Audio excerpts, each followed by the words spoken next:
Great. There you go. Let's see So, if it'll. There it goes. So I guess a couple of things about the anger and the claim you lied to me. Um,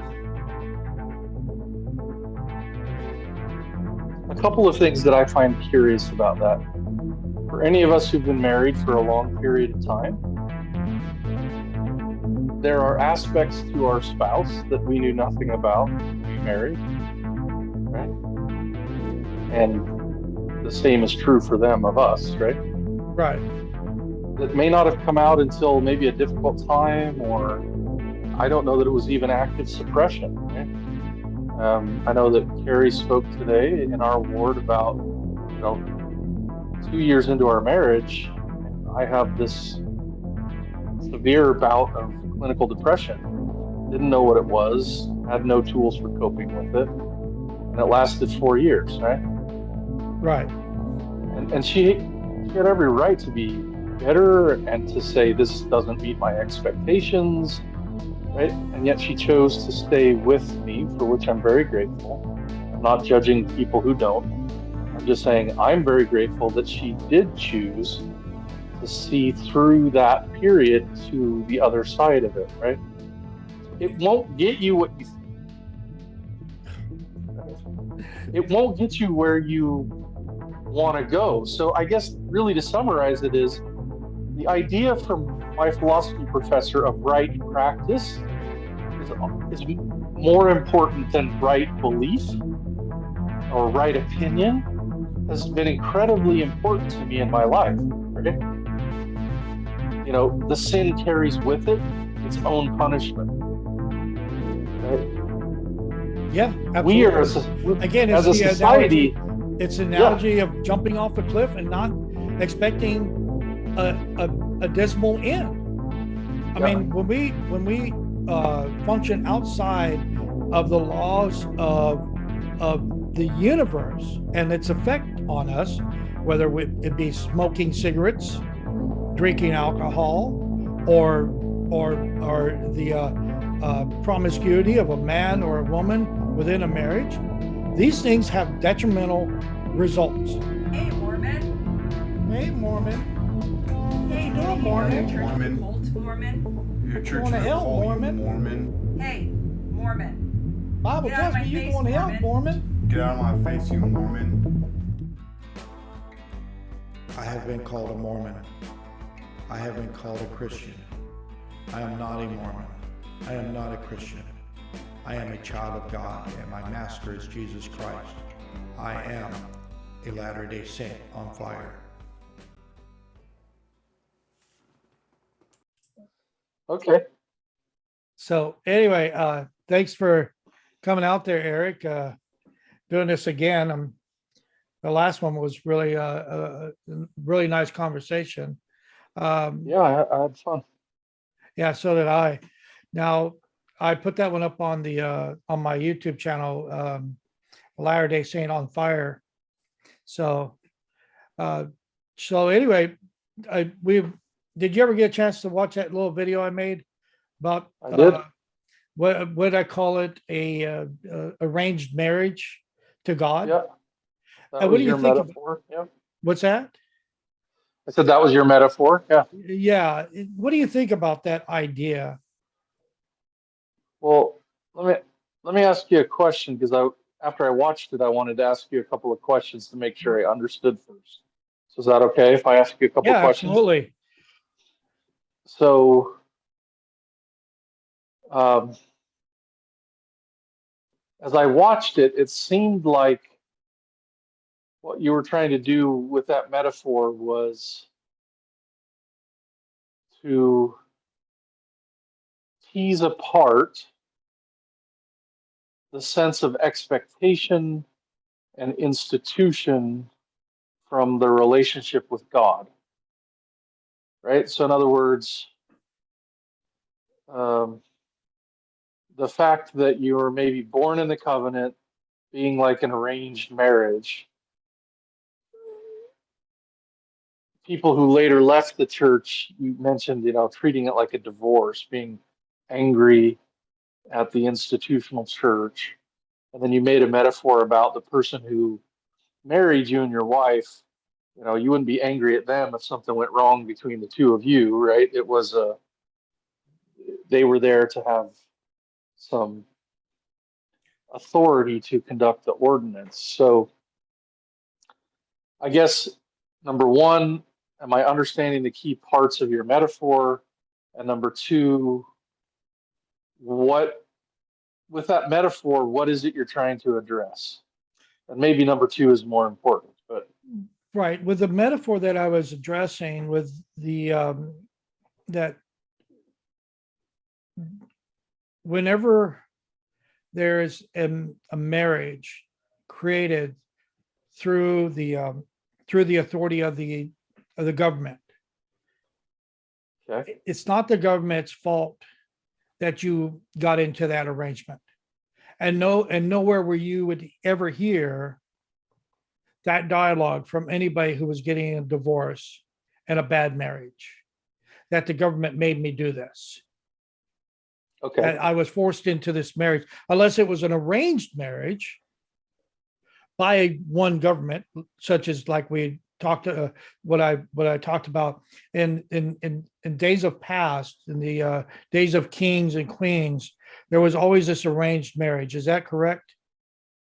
In a lot of those societies, I mean, I'm not a trained historian, but I know it was very common, right? right. Well, Yeah. even if it was just one or two and out of 1,000 or 10,000, whatever it be, but there was arranged marriages, and whether Okay. you and it if the man and wife eventually fell apart, they could blame the governing body for making that arrangements.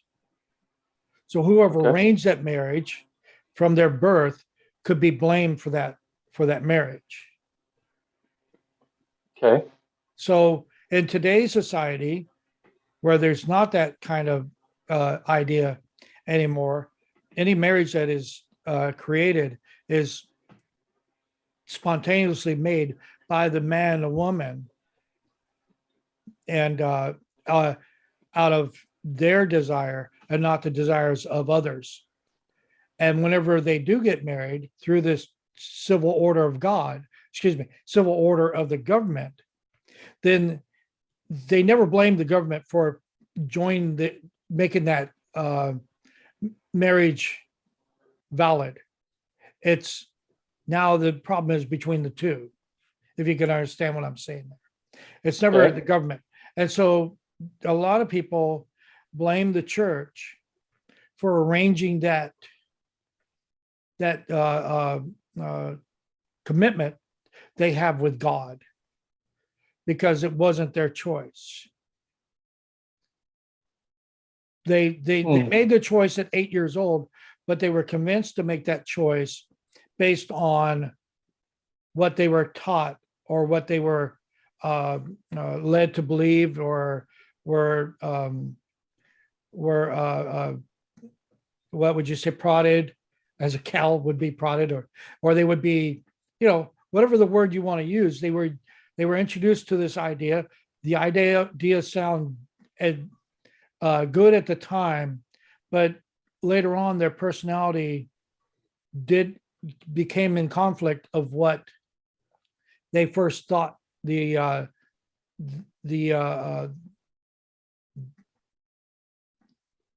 connection would be. If that Okay. makes any sense. I know it's hard to wrap your head around it. I, I'm trying to wrap my head around it too.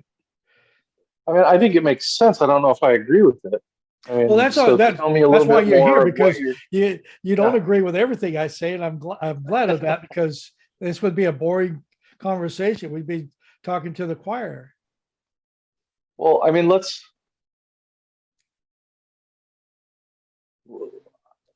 I guess I'm going to try to tease a few things apart.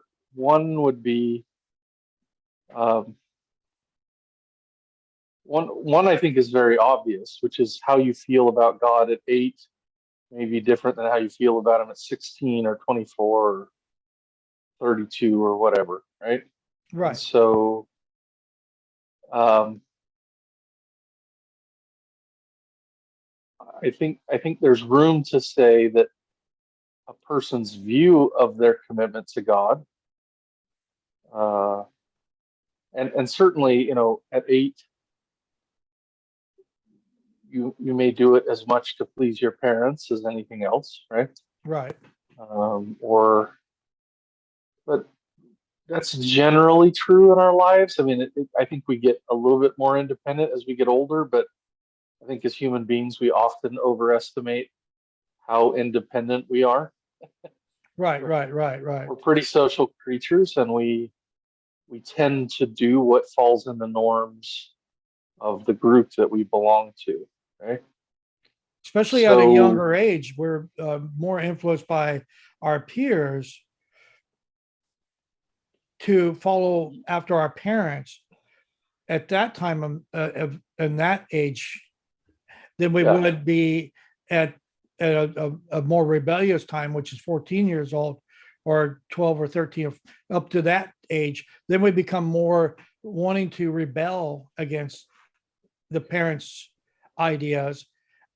But at 8 years old, we're more influenced by our peers to follow after our parents. yeah. Well, I mean, yes. I mean, our parents are amongst our most important peer group at the age of 8. I mean, I'm not a developmental psychologist, but that's my understanding. Um, and I guess what I'm trying to say is the idea that your parents, who um, maybe they themselves are just following cultural expectations, but if there's something to the gospel, and I believe there is, this invitation to you, yes, it comes with all sorts of cultural baggage, but the idea that any invitation to any church doesn't come with cultural baggage is probably naive, right? Right, right. I Um, agree.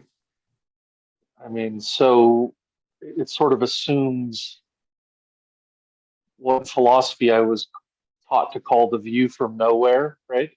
This view of absolute objectivity, in which I am completely disinterested in my own decisions. It doesn't exist, right? Right. So, in one sense, I think too much is made of that context. In another sense, I'm not enough is. I mean, you would probably consider me a negligent parent if I had a loaded handgun out where my children could get it, right? Right. And and in a sense said, well, they'll learn for themselves, right? Right. Right.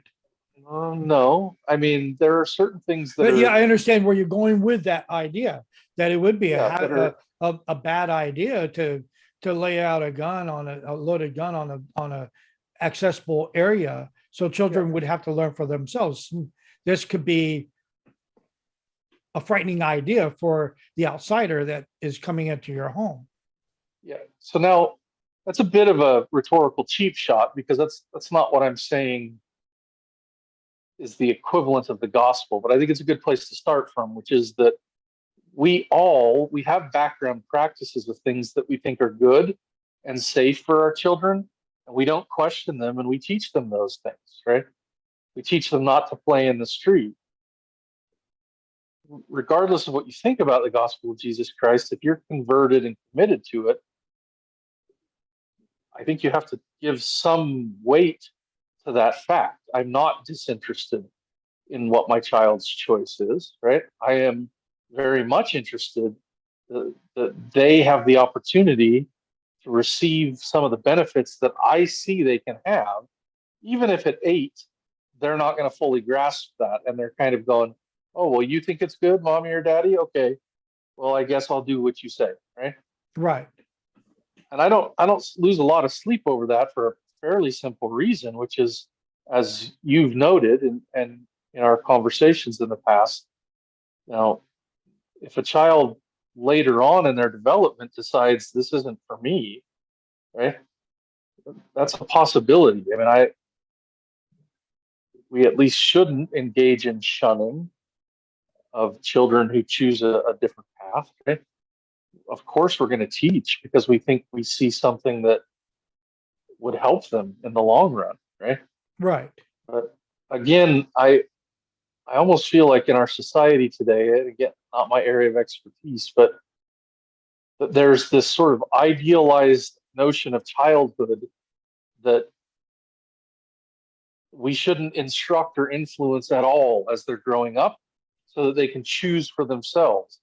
And I can't make heads or tails of that. It just doesn't fit how humans raise children and always have, right? It doesn't fit how things actually happen, which is They call we it teach. indoctrination is what they call it.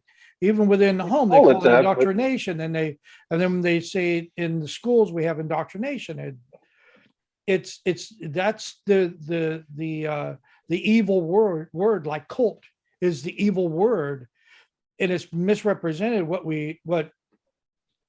parents and teachers do. They're supposed, and only as teachers or parents, we're supposed to give them information. We have to set demands upon them because it helps the home and its what would you say, it you don't want people to be disorganized or disobedient within the home because it disrupts everybody.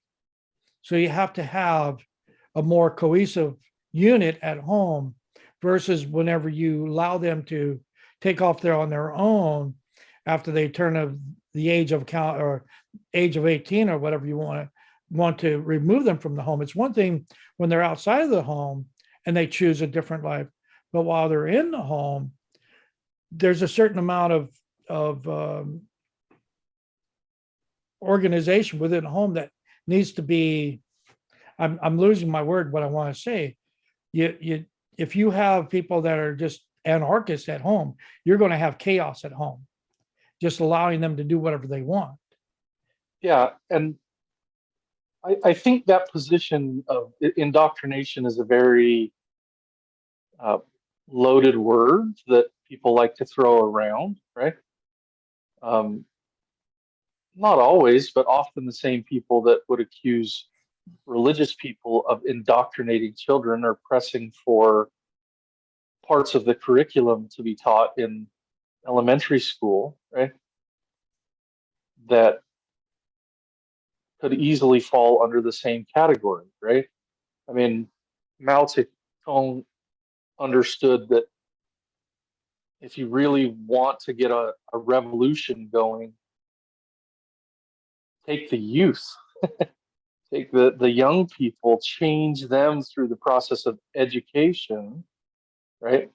And because youth are ready to overthrow their parents' culture a lot of the time, right? It's just not that surprising of a thing. So, um, I'm reminded of one of the arcs of the story, and I know it's just fiction, but I think uh, Frank Herbert, who wrote Dune and the Dune series, right? And he picks up on this in some of the later Dune books of, right, you this sense of rebelliousness that is a natural part of our development, right? Right. That ultimately should become tempered with wisdom, right? So I think each generation, for a culture to persist, each generation has to sort of understand it anew. I mean, we see that in the Book of Mormon, right? What happens after this mighty change of heart that the people of King Benjamin, um, people in Zarahemla, after they experienced this mighty change of heart? Well, the really young kids that didn't really go through the experience, I mean, they were there, but it you know, didn't really stick with them.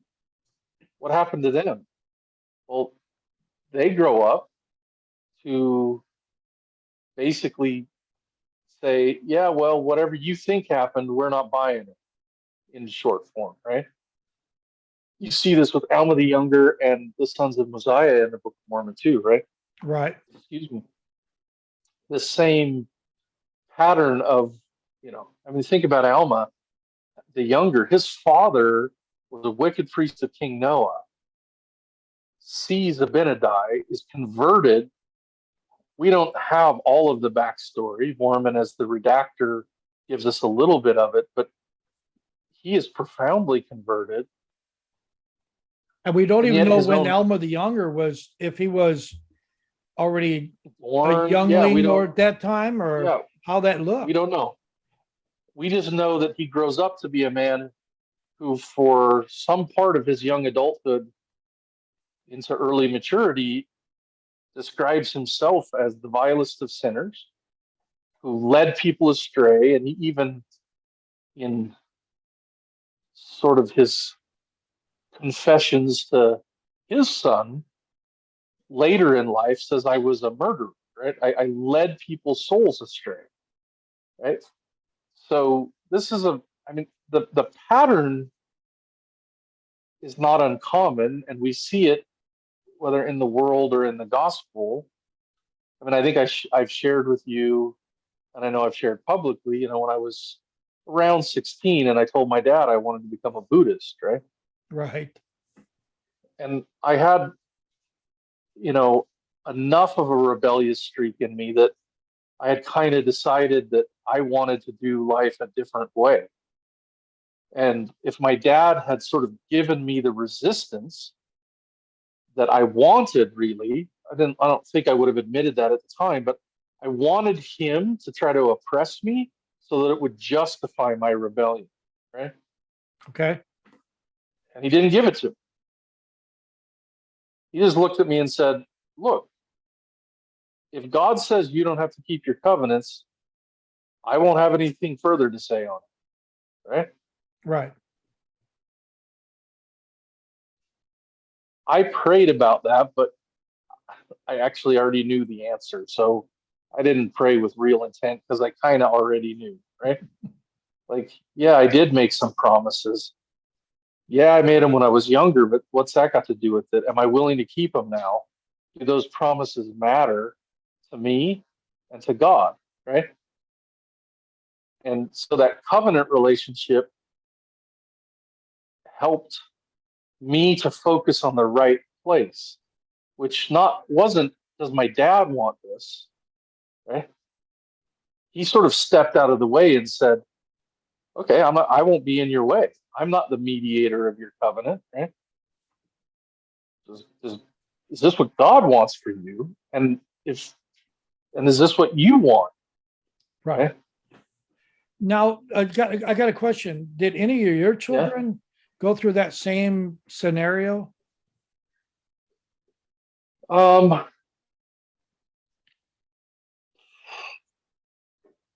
I don't. All of my children at different points have questioned parts of the gospel. Right. Um, and have had, I think, different times in their lives where the gospel was more meaningful and fruitful for them, and times where it wasn't. It didn't seem that way. So I don't know that any of them directly went through that, and in part because, I hope anyway, in part because my wife and I tried very hard to teach the gospel from the perspective of, here's why we follow it, here's why Christ is important to us, and not just from the perspective of, here's some rules and you will obey these rules when you live in my house, right? Now, I believe that I've been blessed with kids who are, pretty intelligent and who I've tried to teach to think for themselves, and so they could have conversations with us when they had doubts, and that was okay with us, right? So it wasn't, we weren't trying to force them into, this is the mold you must comply with. I'm sure we were unsuccessful to a certain degree. And I'm sure also that others who've tried that and been even better at it than us have had children who just had a, you know, if you will, a rebellious streak. I've got 8 Or children, only one of them's left in the church. So, and yeah, so and in my own experience, I've got 2 of them, or I might be 3, but 2 of them I absolutely told the bishop I didn't want them to be baptized at the time, and both of them are out of the church. So, so I was trying to, so I give them the opportunity whether they wanted to do it or not. So they actually, that nobody forced them into it. They wanted it. But yet at the time, I don't think they understood what the commitment level and what it looked like in the next 15 years of their life, and how that relationship would be with God in 15 years. well, what I my son taught me something when he returned from serving as a full-time missionary. Um, in my limited experience, it's been mostly true. Maybe you can comment on it. The observation that he made was that most of the self-avowed atheists he met um, weren't actually atheists; they were mad at God. Right? And so they were mad at him, and they didn't want to believe in him, and they felt let down by him in some way. And that was sort of percolating behind their avowed atheism. Now, I think some people, I think we talked about this last time, come to atheism from a different perspective, and maybe reach that conclusion in a different way. So I'm not saying this is true of all atheists, but I think when we say the level of commitment and those sorts of things, maybe what we're trying to say is that their experience of the covenant relationship, for some reason, we could go into maybe why, but their experience of the covenant relationship on the whole for them was negative, right? Right. I don't think it has to be that way. But then again, I haven't walked in their shoes. So, I don't think that's a reason to say we shouldn't engage in the covenant relationship at all. I think the covenant relationship is it's powerful, it's important. I think Elder Bednar's talk in the last General Conference talks about why covenant relationships with God are so important. But certainly I can see why from the outside someone might say, well, that just seems crazy to me, right? Why give up your freedom in that way? So anyway, let me stop from rambling. No, but it goes back. Um, I wanted to go back to this idea of where people that leave the church, they leave it in a manner in which they felt like that they were married to the church and not to Jesus Christ, or bound through covenant to the church and not through God, to God. And because of not knowing the whole details of of the history of the church, or the present day politics of the church, that it caused them to basically say, I was lied to, you were lying, or those who arranged this covenant or arranged this marriage, what I call it, lied to me about who I was getting married to. And now the guy, and so there's because the church is not perfect, then therefore the God that's connected to that church is not in somebody I can trust to make that to continue on with that commitment. So they disconnect themselves in a manner in which they start that hatred towards that former spouse, so to speak, in the way that a woman and a man who divorce in an ugly way because of lies, they say that they would say anything to justify their position. If that, I mean, there's a lot I said there, and I get that, but does that Yeah, make any I sense? mean, In that disconnect between the covenant maker and God? yeah, I mean, I have to be careful because I'm not in their shoes, and so and I'm not their priesthood leader, so it's not given to me to discern and to judge in that way, right? Right. But from just from a logical perspective, I think there's a couple of things that are, I mean, that pique my curiosity. If in fact, and I know we sometimes do this, but Eric, could if you in just hold fact, that? Could you hold that thought yeah, for a second? Because yeah, there you go. let's see So, if it'll, there it goes. all right. So I guess a couple of things about the anger and the claim you lied to me. Um,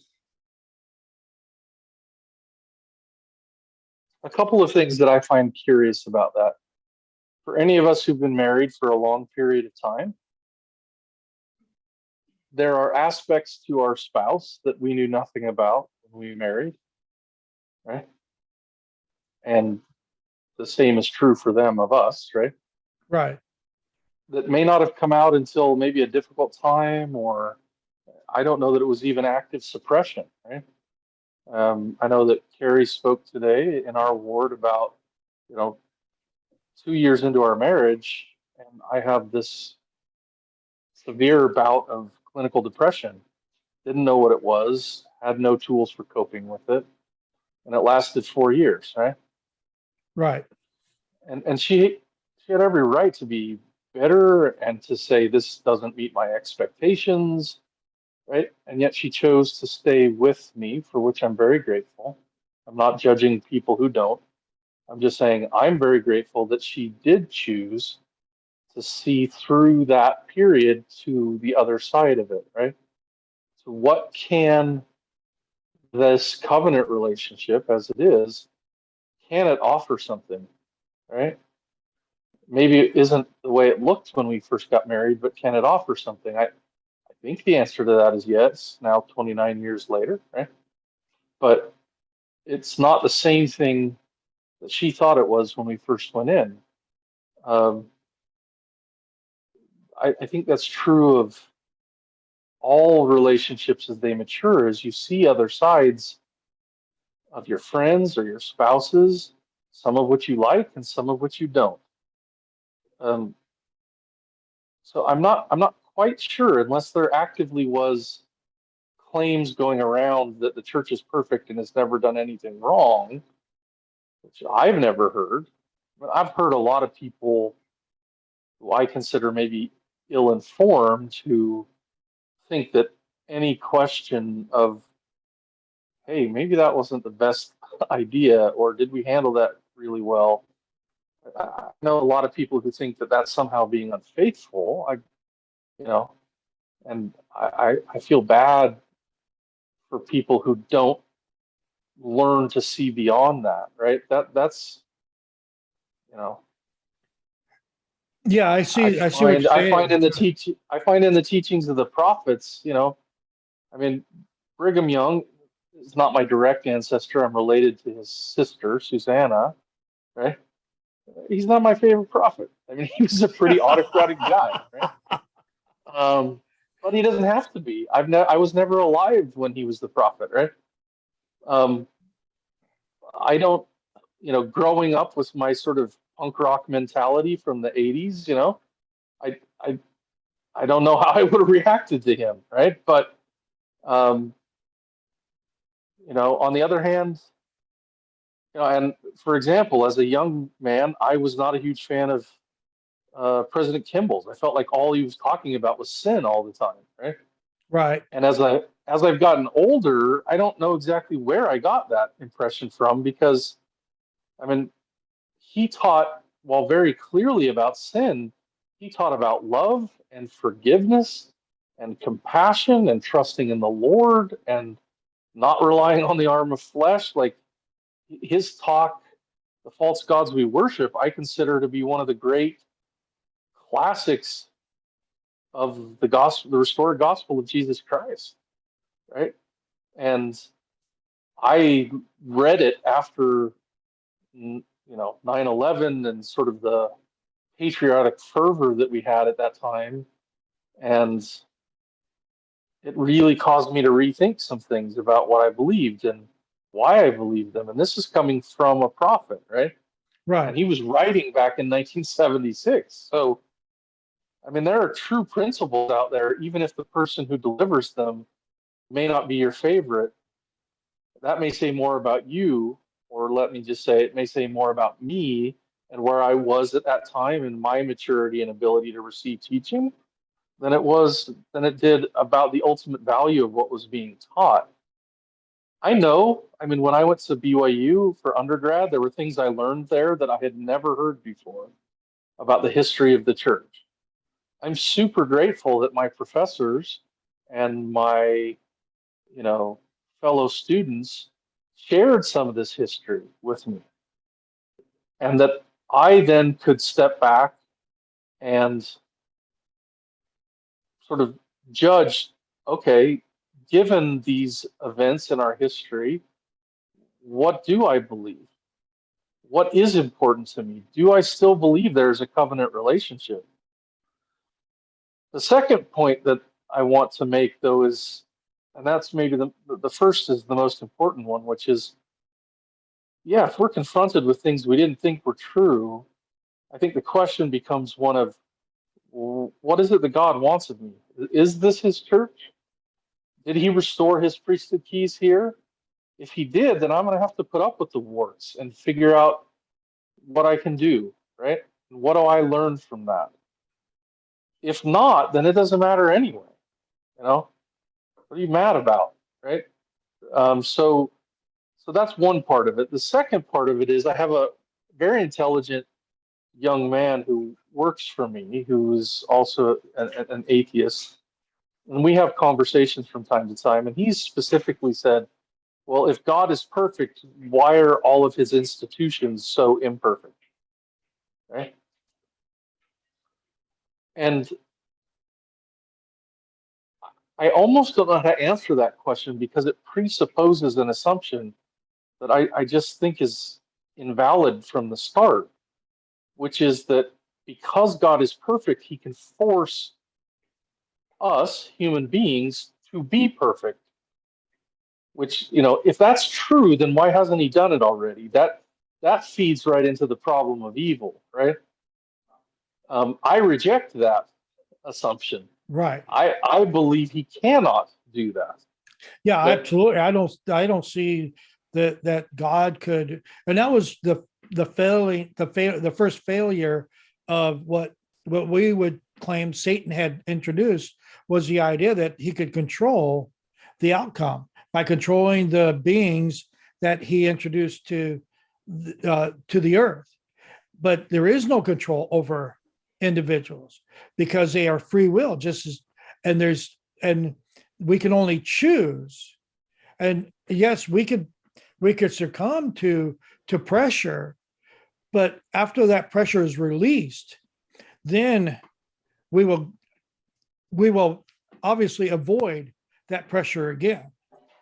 Yeah, it puts me in mind of, I just was reading some stuff on systems theory from Russell Akoff and a few other of his colleagues, and their sort of postulation that there are, if you will, three spheres of control that we have to look at from a scientific point of view. There are things we can actually control. These are things that are typically, they're very law bound, right? And it's very much cause and effect. Then out here, there are things that are completely uncontrollable by us. Let's say, at least on a short time scale, the weather, right? But it turns out that there's this middle thing, right? That as a society gets more complex, you can control, things move from being completely uncontrollable into being influenceable. Right, And right, it right. turns out that things that are influenceable are really difficult to set up institutions to deal with, right? Because they're not predictable. They require you to use choice to decide what it is you want, what your goal is, your purpose, right? And then to decide the means to get there. And they require you to work together to do that, right? And so I think all of those things, many of the concerns we have, or one might have about the institutions that are imperfect, right, are I was just going to add in there. correlated to that Yeah. that I think that area of influence, right? Yeah, I was just going to add in there. Uh, we can only control self. We can influence those who are willing to be influenced, but outside of that, there is no control. Yeah, you can. One of the funny things about influence is that you can influence someone who you can't control. You can even get them to conform, Right. right? But you can't force conversion, right? You can get conformity, um, and again, you may be able to get something that looks like conversion because it's based on unquestioned assumptions that are cultural background practices, and they're just the norms of your society. And most of us will go along with the norms of our society, right? So again, I'm not trying to say that it's. I guess what I am trying to say is, I think it's a much more subtle question than you lied to me. Well, about what, right? Maybe certain information wasn't shared with you, right? At a time you weren't mature enough to handle it, and based on what it's sort of shoot the messenger, right? I mean, I one of the things I have to do as a leader at work is make sure I try not to kill the messenger, right? Right. If I want actual signals back from reality, if I want to see the nuances of what's going on in the processes that I'm responsible for, I have to be willing to hear bad news and put that in a broader context. And so, if our faith in Christ can only arise in a perfect context, we're all doomed. I was just going to add something to what you just said, was this idea that people say that they've been lied to. And then I found this, and this is what I run into by, the different things that I watch, which are antagonists towards the church. They lied to me. They hid the information. And when I found out about this information, then it made me leave the church. And I'm thinking to myself, you're telling me that if they would have told you this information when you were younger, that you would have been able to handle it better than you are able to handle it at a more mature age.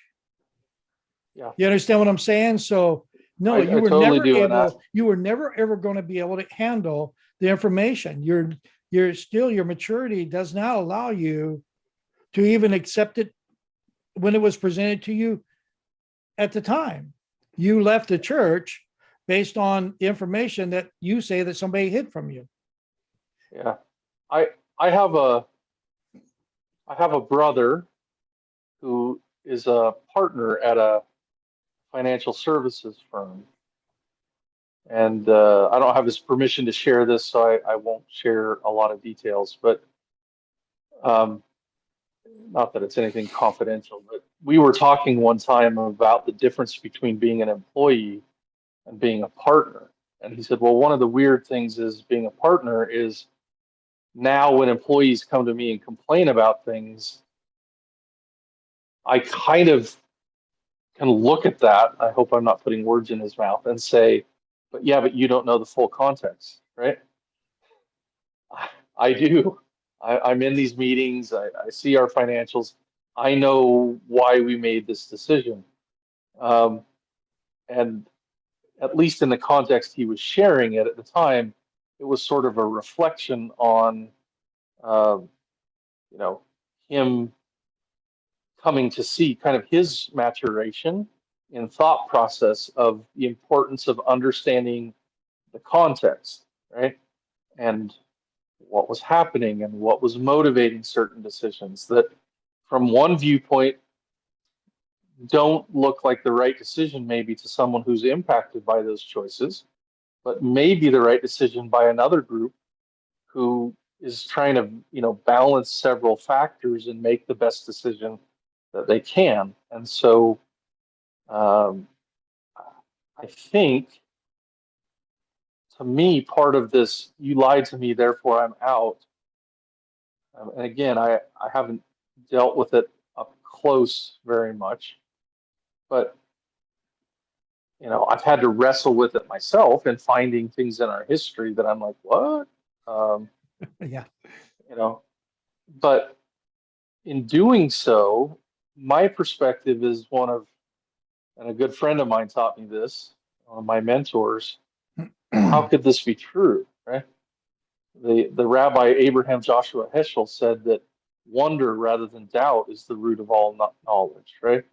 So there are deep assumptions behind this apparently simple statement of, well, if something bad happened in our history, therefore this can't be the restored church. It can't have the keys of Christ, right? Um, that I find that a problematic claim. And I'm not even sure that it's actually that well thought out a lot of the time, right?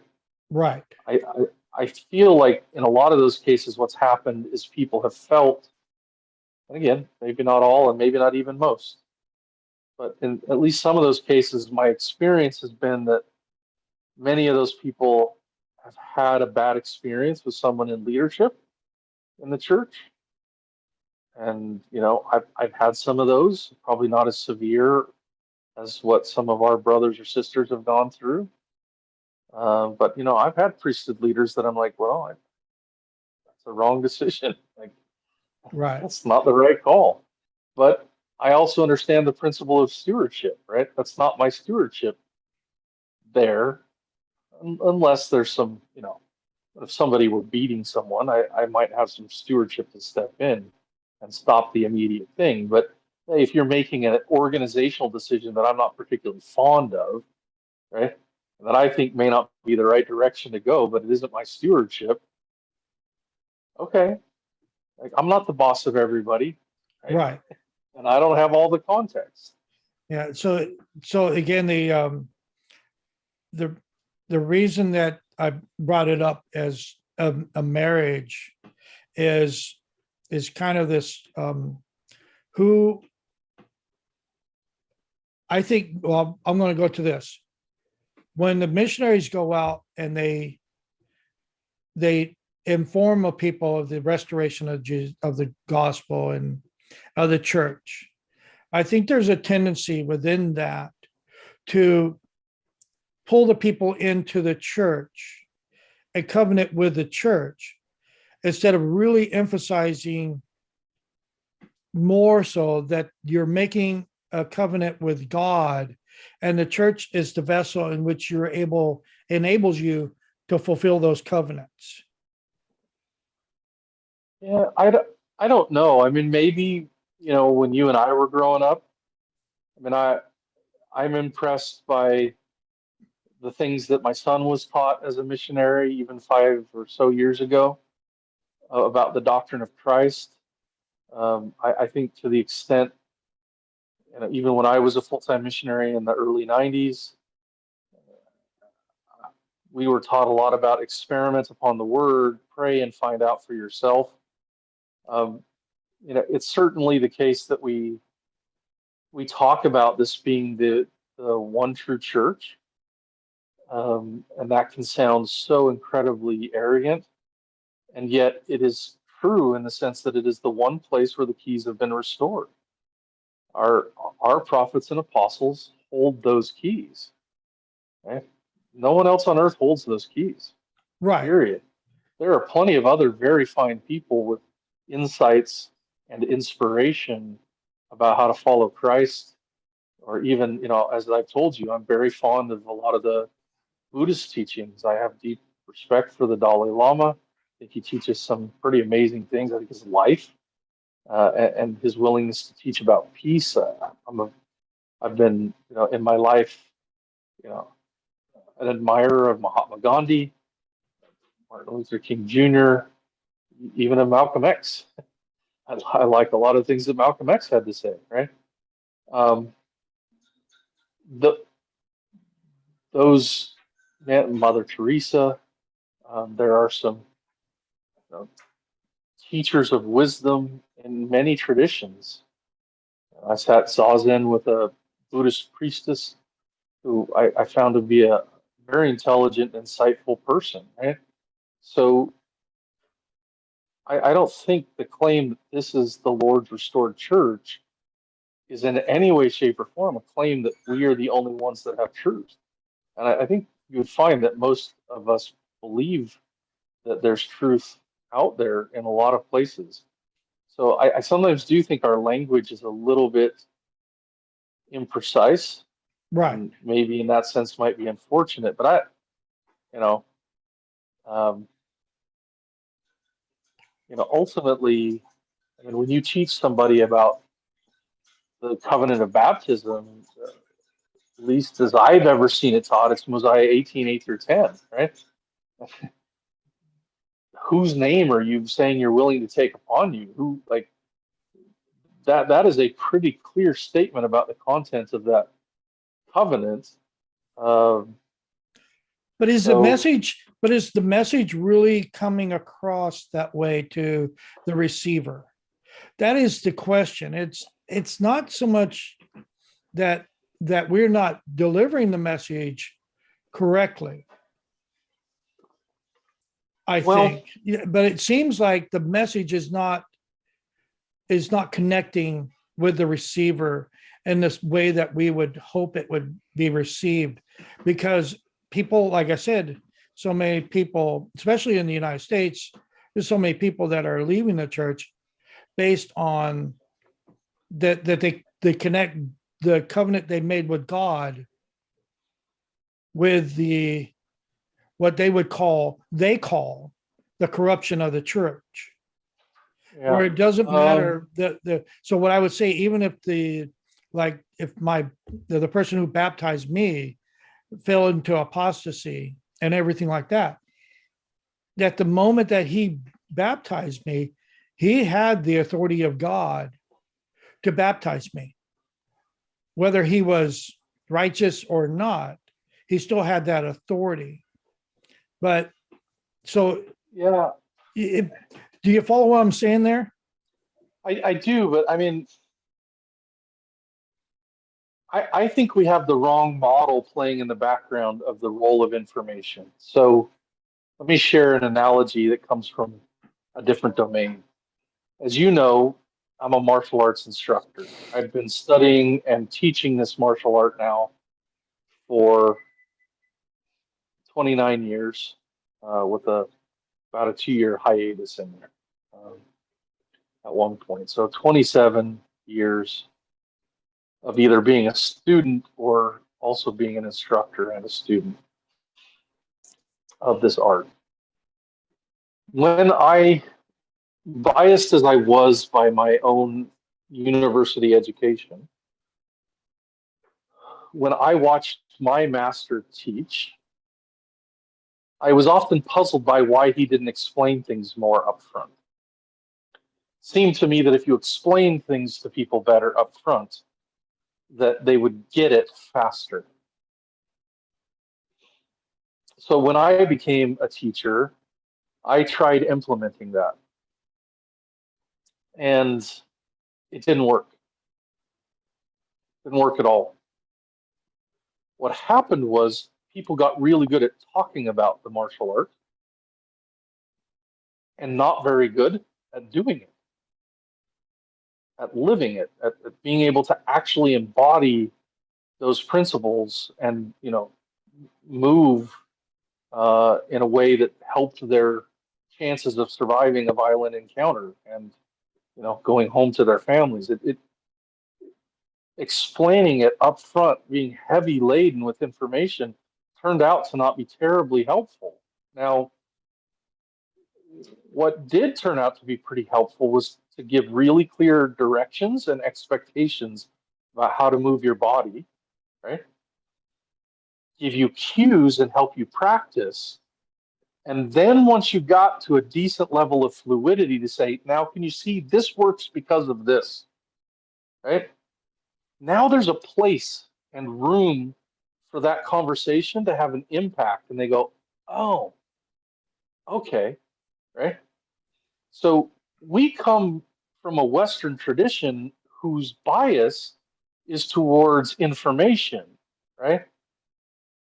Whereas at least I'm told, I've never been to China, but I'm told that the way it was traditionally taught my martial art in China was you would stand in a corner and just follow and imitate until the master sort of thought that your imitations of the form were close enough to start giving you something with a partner to practice, right? And then you just practice that until the next thing emerged, right? So it's this sort of practice-based emergent idea of understanding. I'm not saying one's better than the other. Yes, I am. I'm saying that for skills, talking a thing to death can actually get in the way of learning the skill, right? If you Right. had an apprentice electrician working with you, right, who just wanted to talk about stuff all day, at some point you'd have to say, look, dude, that's interesting. Can you make this proper connection? Can you trace the problem? Can you know, wire up this circuit in the way that gets us what we want, right? Right. So I think there's this interplay between doing and living and understanding. So when we presuppose that if we just told them more up front, there would be less people who are leaving. I don't know. I I really don't don't think know. so. Like it's because Yeah, all my children, I explained to especially the later children, I explained everything: the mountain meadows, the polygamy, polyandry, all the difficult things that come up. And whenever I returned back to the church, I knew about these things because I was being taught those things by antagonists. And so I yeah, was like, I'm not going to, I, I'm not, for me, I'm not worried about people um, being converted to the church or being faithful or whatever. I want them to come. My perspective is, if you want to be a part of this, it's a hard life if you don't love the life.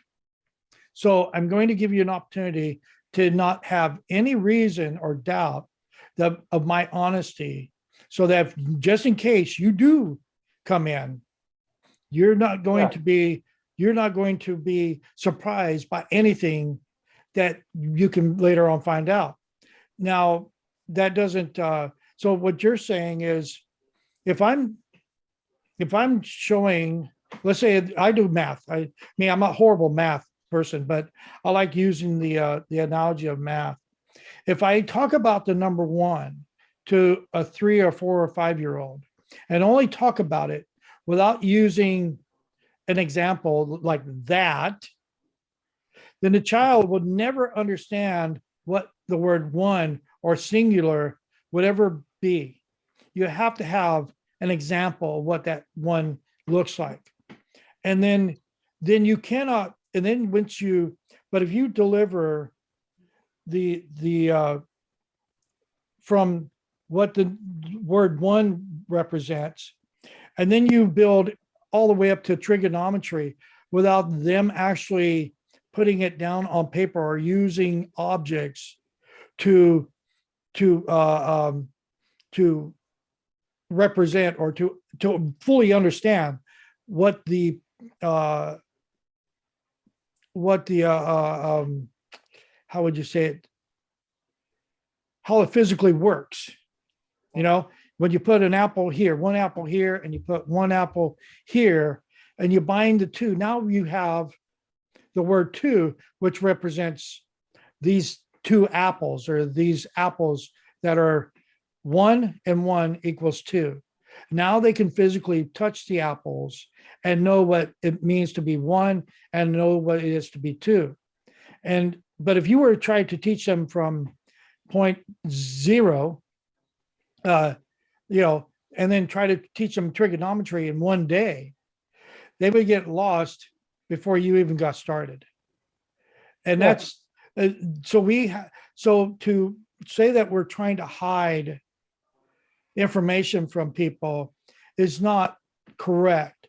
We're just giving them a foundation, saying if you can enjoy the foundations of your life, then all the other things that you will learn eventually will not hurt you, but uh, it will increase your faith based on the fact that people actually went through this at the time and they never lost their faith. The people that lived at the time of Joseph Smith and Brigham Young and all these other leaders in the beginning, they were going through polygamy.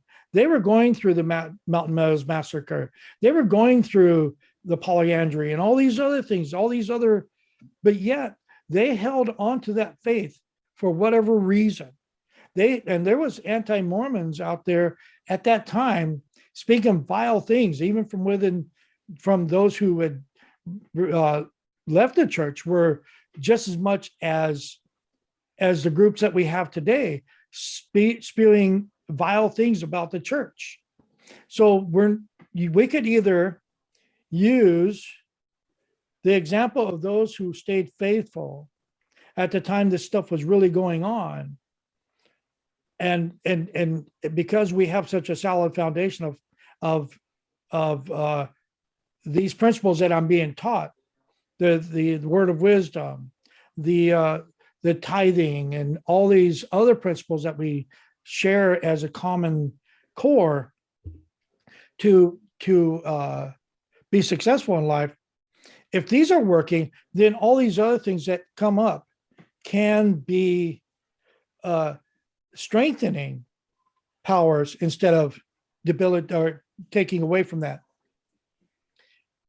Yeah. I mean, If I love the lifestyle, I'm going to find the reason that these things happened, and say people went through them and they've survived. Why can't I? yeah. I mean, I recently started working my way through a book that's heavily influenced by Alfred Adler's work, and I'm not even remotely that familiar with his work, but the lesson that I take from it is we tend to behave in ways that will move us towards our goal, even when the actual goal is different from the espoused goal, right? So I don't think this phrase is particularly from the book, but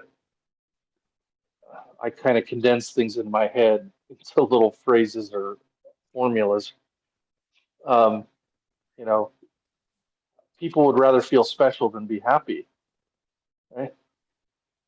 Um, I guess for me, I had a philosophy professor. I won't share his name because I don't want him to be blamed if I've misunderstood what he was trying to teach. Sure. But who who tried to teach that there's very little bit, orthodox, if I understood him correctly and remember correctly, orthodox means right belief or right opinion, doxia, orthodoxia in Greek.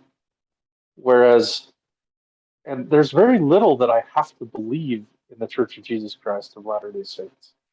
They're important things, they're key things, but there's not a lot of things I have to believe. Look at the temple recommend questions. Now,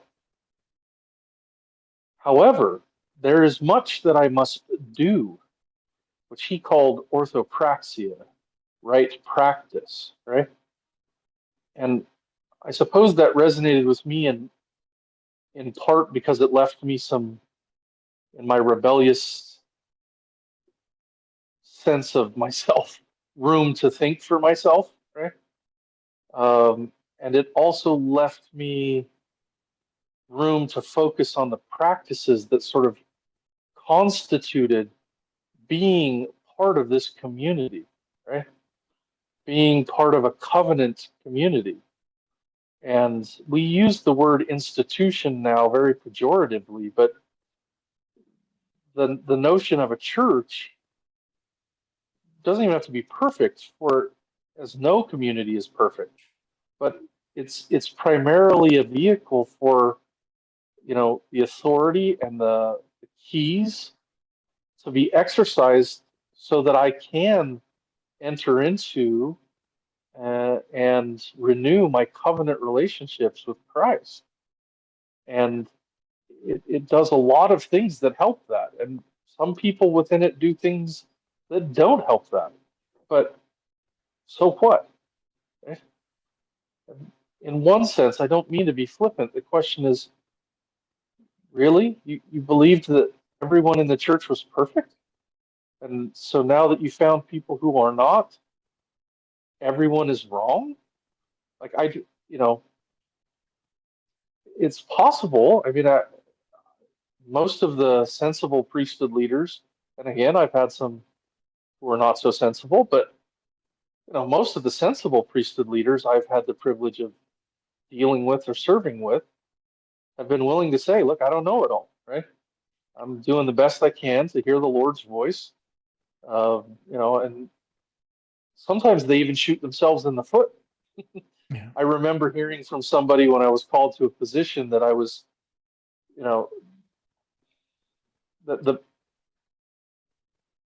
I was needed in this position to do certain things, and I kept thinking, well, that doesn't make any sense, right?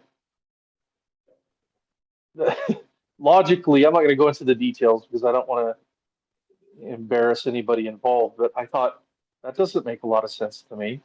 But I could look for myself and say, what is this person who I knew and had a great deal of respect for? What are they really trying to say to me? Right? And in that moment, what I could feel was what they were really trying to say was, the Lord would like you to serve in this position. Will you do it? Right?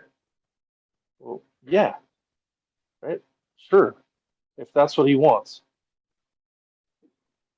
It didn't have to be because they had some great explanation. In fact, in that particular case, I wasn't particularly moved by their explanation. I thought it had some logical flaws, but it didn't matter because, again, that's not what they were really trying to communicate. What they were trying to communicate was, hey, we've prayed. The Lord would like you to serve here. Will you do it?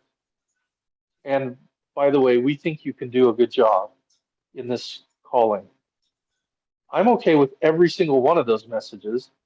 They just, in that particular moment, weren't communicated via a vehicle that was particularly persuasive to me. So once I could hear that message, well, okay, that makes sense. So, okay, sure.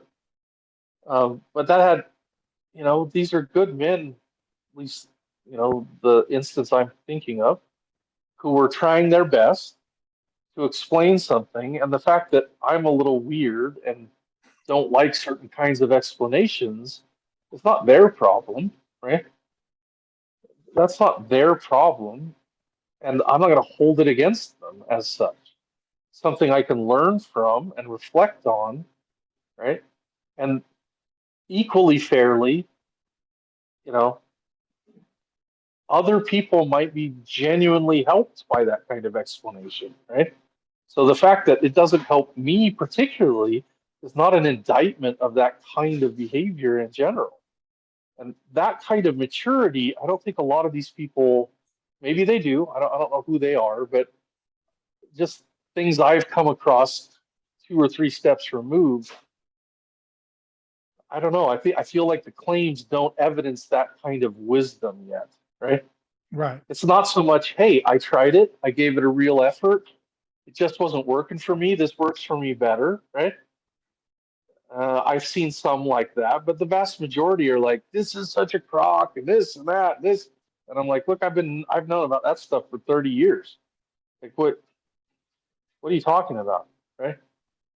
Like, okay, yeah, some of it I still don't have great. It won't get you what you. It won't get you where you want to go. So I guess really to summarize it is the idea from my philosophy professor of right practice is more important than right belief or right opinion has been incredibly important to me in my life, right? Can I apply it? If I apply and act on these principles, what happens? What are the results? Do I draw closer to Jesus Christ? Do I feel his spirit more? If that's the case, then there's something here, and I'm not going to toss it out because not everybody thinks like me, or some of the people that I meet are doofuses, or even some of them are wicked, right? There are wicked people who rise to prominence uh, in many communities, right? And to Genghis Khan. claim that, yeah, Hitler. yeah, yeah, to claim that our community is completely immune from that, that to me is a claim that I'm not willing to stand behind. But to understand that there are also incredibly many good people who are, they look to us like average Joes or average Janes, right? But they are deeply committed to following Jesus Christ. And, again, I'll steal from C.S. Lewis. Someday we will see them in that glory as immortal beings, right? And we will know that we weren't rubbing shoulders with just anybody, right? These were true disciples and followers of Jesus Christ. And what a blessing that will have been in our lives for having been influenced by them. Will we also bump up against some wicked people? Sure, both inside and outside. I think we will, right? Right. Of the covenant community, if you will. So to me, it comes back to that right practice, to our commitment to testing and putting an experiment of the word, to finding those results, and to having the faith and the patience and the grace, right? To give people who are still searching room, right? Right. Right. And you, what you're describing that I see is the idea that, again, it goes back to the idea that God's not petty. He's going to give us a measured um, uh,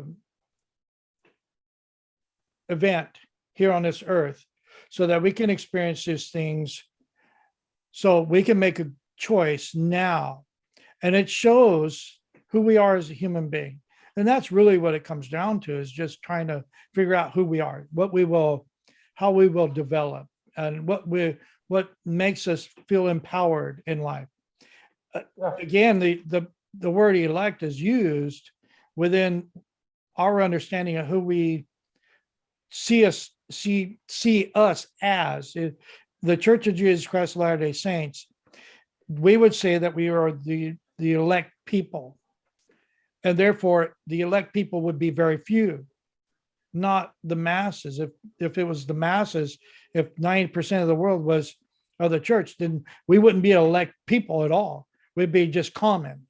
But because we are a very small part of the world, then we stand outside of those who choose the world as their path. And I would it's so I'm looking at, so when people leave, I understand that the church is oppressive to them, and they're using excuses of empowering that I'd rather say that I'm leaving the church because of its bad history than it would be that it is oppressive because of the rules that was laid before me, even though those rules were going to make me successful. Yeah. Well, yeah. I mean, I'm not quite sure. Again, maybe we would have to talk to somebody who could articulate this for me, but it almost feels like when we say, look, I don't understand and I'm made uncomfortable and don't like this part of our history, that we then take the next step and say, and therefore, God could not have been directing this work, right? Right. And it's that step that I don't quite follow, right? Because I was having a conversation with one of my parents. Again, I'll try to protect the anonymity. I don't have permission to share who this impacts, but somebody they knew from an experience a few years ago had said, "Look, I've left the church.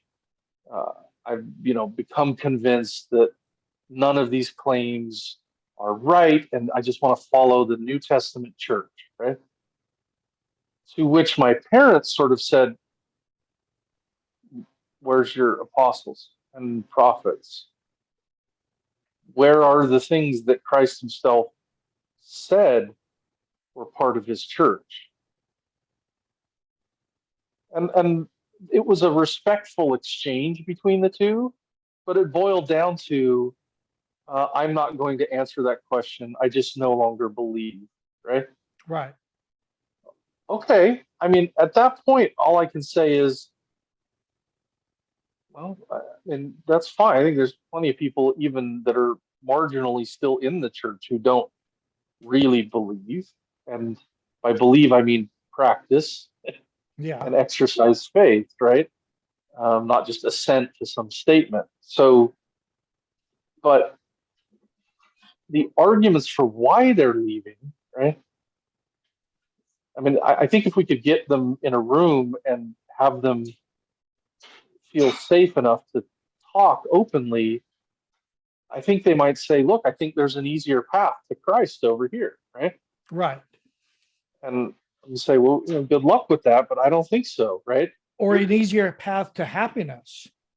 Yeah, and that there may be, right? There may be a Right. path that's just more compatible with your nature, and so it's easier. But the path of Christ is the call to the cross. I mean, again, one of my favorite theologians is a Lutheran, Dietrich Bonhoeffer, who, again, I'm not a deep student of his at all, but he talks very prominently about this idea of cheap grace versus costly grace, right? And maybe this particular person that my parent was talking to hasn't been exposed to that profound idea that didn't necessarily originate with us, but I believe to be a truth, right? That the Savior taught that the call to follow him is in some form and fashion a call to the cross, and that it might put us at odds with our society, right? And I think we forget that because he was so loving and much of his work was focused around that, but that his love could be what the Buddhists call fierce compassion, right? And we face something like that fierce compassion and say, oh, no, that's not Jesus. Are you sure? Yeah. Right? Yeah. The record tells me differently, but okay. Right? And so if you want to follow a different God than that, okay. And it may even work for you to a certain degree. But Right. if you want to follow in the footsteps of the Savior and Heavenly Father, my witness is that you have to do that through the path they laid down. And so my challenge then is, have you found the path they laid down? Not the path that you like, or Right. the path that's easiest for you, or the one that makes you feel most comfortable, or that asks the least of you, right? But the path that they have asked you to trod. Right?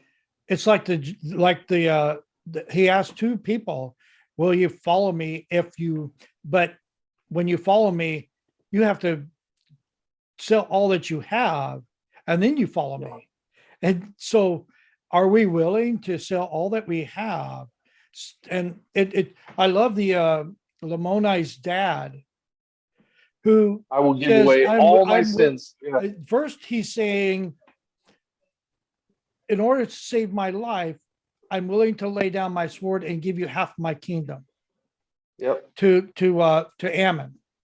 And Yep. then later on, when I can't remember who was teaching him, I think it was Alma, It's Aaron. Aaron, It's Aaron. Aaron, who's Yeah. teaching him about God, and he's like, "You can have it all.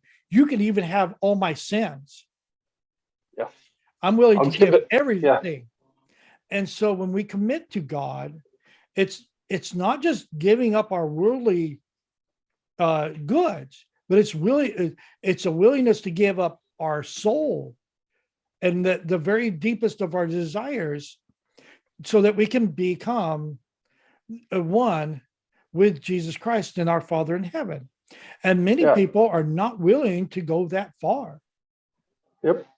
I mean, even And within the church, that's well, fine. I mean, there because there. we all do that, you know.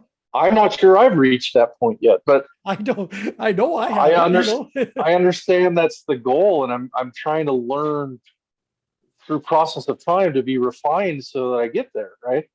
So I don't. And the funny thing is, I mean, again, as a student of philosophy, there's part of me that just screams every time I hear that idea of surrender to God, right? No, I'm a sovereign individual, right?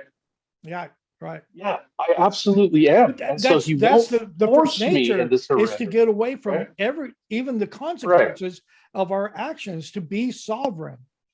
Yeah. And he to be a law to ourselves is what we really want. We don't want to be Right, right, sovereign. right. We want to be well, maybe they're the same thing. I should back up because what we want to say, and the Lord says this pretty clearly, I think in Doctrine and Covenants, section 1, his preamble, right? They have become laws unto themselves. That's what we want.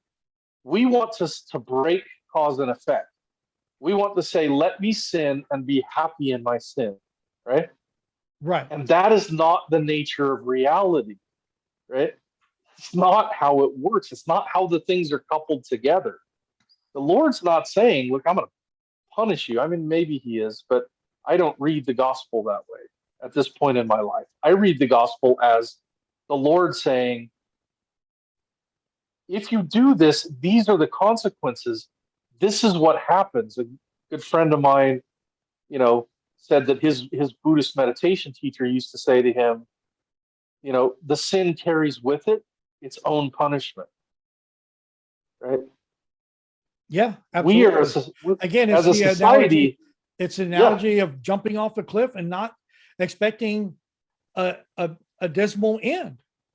I yeah, mean, when we function outside of the laws of the universe and its effect on us, whether it be smoking cigarettes, drinking alcohol, or the promiscuity of a man or a woman within a marriage, these things have detrimental results, no matter yeah, what. Some people would say, well, if I only smoke a pack of cigarettes today, Well, I'm sorry, but yeah, go ahead. But in the eventually, it's all going to catch up to you. You might not die until the age of 90, but your quality of life from the age of 60 to 90 was where you were on oxygen and you had a cigarette in one hand and the oxygen mask in the other all day long, and you could not rid yourself of either because you were so dependent on both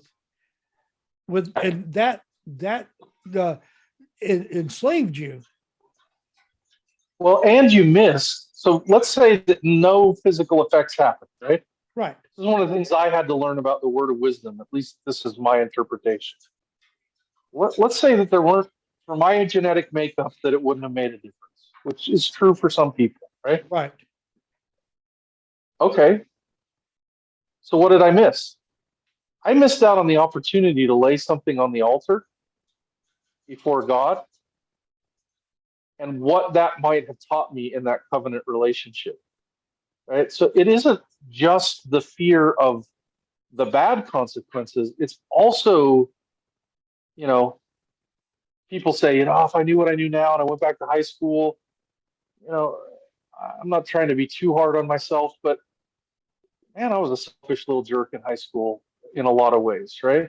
Right. And I wasn't even that bad of a kid. I'm not trying to say that. I'm just saying, looking back now with many more years of experience, I can look and say, man, I could have been so much nicer to people, right? Yes. I was Hey, I'm too right there worried with about you on that one. whether they were, whether I was popular enough and were people paying attention, the right kind of attention to me, to see somebody who might just needed a smile and a pat on the back and a, hey, how are you doing? Right? Like I was too wrapped up in myself. So, of course I feel bad about that. I don't have a time machine, but I can learn from that now. Right. And so I guess that's, where I stand with these folks that have decided to leave. And as you and I've talked about here is, yeah, I mean, okay, I'm not really interested in engaging in an argument with you, right? It, if your argument is I will only become part of an institution that is perfect, I don't know where to point you to one of those, right? It's like they want to create their City of perfect Enix not here world. anymore, right? They want to create their Yeah, perfect world that they are perfect in. yeah, But the only problem with that, you absolutely have to isolate yourself from all of humanity in order to create the perfect world where you're perfect in it. yeah. Well, and there's the problem for me, is there's a saying by John Kabat-Zinn, wherever you go, there you are, right? Like you could make a perfect society and you put me in it and I would probably mess it up Yeah. because I'm not perfect. Right? Right. So, I'm in a fundamental sense, I almost feel like some of these claims, not necessarily the people, but some of these claims suffer from this utopian Yeah. thinking where, oh, if we just had the right set of circumstances, everyone would be perfect. Right. Actually, no, that's not how that works. If that worked that way, God could have set it up that way. We're going to bump into each other. We are imperfect. We need a savior. That's why we need him, right? And if you drop me in the middle of a utopian society, I'm sure I would be better, but I probably also would create havoc, right? Genetics Because has I wouldn't shown, have, genetics yeah, has shown, the study of genetics has shown that our part of our makeup of our personality is genetically designed or induced by our genetics. So, yeah, so we will have those who would be negative or positive in their reaction to different things, even beyond the spirit, who I would say that is a negative or positive or neutral source of emotion. So is the physical body has that same design beyond what the spirit mhm, is. So you cannot say, so like you're saying that you or yourself, you could establish the most perfect society, but just as soon as you step into that society that you created, even if you're the only person within that society, you just made it imperfect because correct. you cannot have perfect laws and you be the perfect model of those laws. And I think sometimes that excuse, well, again, let me talk about myself. Sometimes I can take the flip side of that argument and be like, well, we're not perfect. Oh, well, right? That doesn't excuse us from trying to be better either, right? Right. Of trying to let that grace flow in our lives more fully so that we can become a little bit more like our Savior and maybe round off some of our sharp edges a little bit, right? And be able to help more in building Zion. But have we built Zion yet? Not to my knowledge. Are we trying? Yes. Right? Have we had false starts? Yes. Look at the United Order. It didn't last. And, But it lasted um, for 40 years, didn't it? in one form or another, yeah. Orderville lasts for like 40 Orderville, years. yeah, yeah. There But were there look at the were smaller scale experiments that worked, but the right, attempt to, make it a broad scale, the whole church, right. didn't work. Now, because if I always look at the example of Orderville and compare it to what the Haight Ashbury Love crowd was doing in '67, and the contrast between that is where the Orderville was set upon ideal principles built upon God or what we established from the scriptures, and what Yeah, the Haight Ashbury Love crowd was based on what humanity desired and not yeah. what God desired from humanity. And that was a shambles within 6 months. Nonetheless, the impulse was not ridiculous, right? Right, The impulse was to say there might be a better way, right? right, Now, that particular instantiation of it didn't work very well, right? right. And so, I mean, well, we could go off on that topic for a long time, but I think I think we we've should. I'll exhausted give you our the time. But last yeah, ending. I wanted to say something real quick, and then we could end it. Then you could have the last word on it. I was reminded through our conversation also what happened in the ride home from church today with my wife. And my wife was asking me about a Ravi Shankar song that was being played. It was a chant. So 70 or 80% of the music that you get from India is driven by the idea of connecting with God. okay, All right. So I was explaining to my wife, these are chants, and this is just how experiencing that God experience, or becoming more connecting with God. And it would be like going to me, who doesn't understand Spanish at all, who would go to a meeting at Third Ward in our church or something like that, listening to a testimony in Spanish, and I didn't understand a word he said, maybe casa, maybe Jesus de Cristo, whatever it be. But for the most part, I would only feel the passion which was developed through his testimony. I would not understand the words. In the same way is when I'm listening to the music from India and that chant, I'm affected by its emotion and not by the understanding of words. So I see that whenever I'm connecting with God, it's an emotional connection. When I'm connecting to those things that I enjoy, it's an emotional connection. And a lot of people are saying that emotional connection is wrong when establishing truth, but yet they're leaving the church based on an emotional detachment. Does that sound yeah. familiar? I mean, it does. So, President Packer taught that we have to be careful because emotions are very strong, and they often do come in the presence of the Spirit, right? So it's not that our experience of the Spirit is completely divorced from emotion.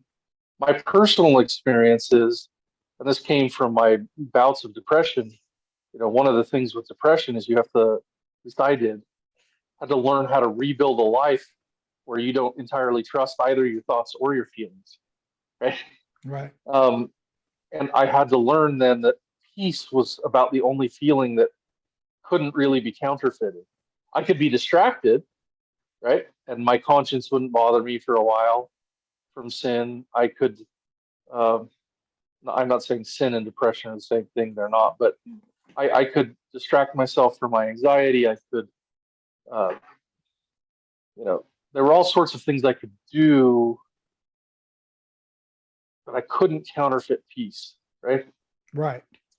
And so for me, that became sort of a hallmark. Now, I'm sure there's a neuroscientist somewhere who could say, well, we can describe the biological substrate.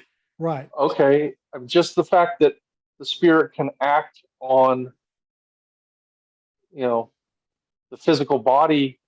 I was talking to a friend of mine about, well, hey, a lot of these people who aren't religious, they see, psychedelics and they have these life-changing experiences where they come back and they're better people, right?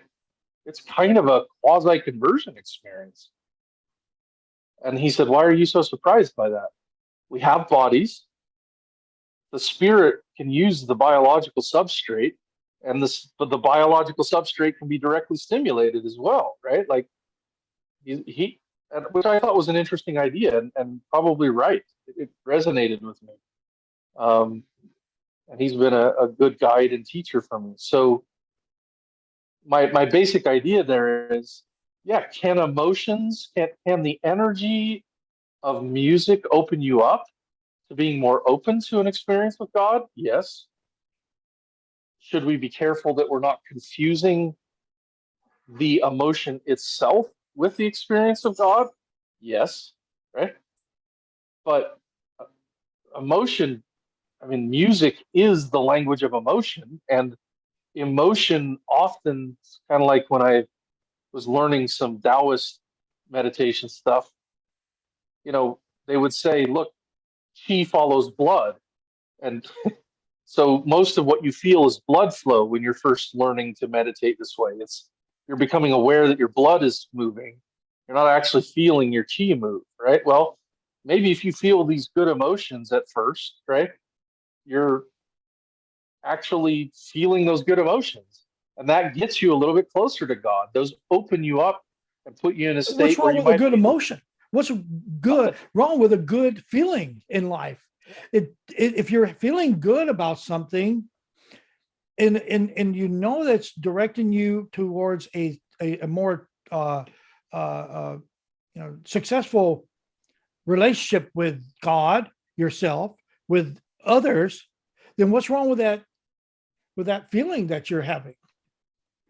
nothing, as long Right, as we right, don't as long as we don't make the logical error of saying, therefore God can only be accessed in this way, right, or God is always present when I have this feeling. Those things aren't equivalent, right?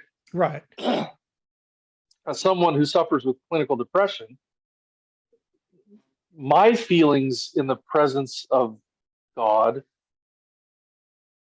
at least seem to differ from the general cultural expectation, right? They're often much more subtle and calming and peaceful than they are exuberant. And there's nothing wrong with either of those. It's just we can't equate the one with the other. But certainly, if I'm listening to some very angry thrash metal, for me anyway, I'm gonna have a very hard time feeling the spirit. Right. I won't be able to feel it. But I can feel that sense of openness and wonder with a beautiful song, right? And that sense of openness and wonder certainly are emotions that draw me closer to, being a good human being and being open to the influence of God, right?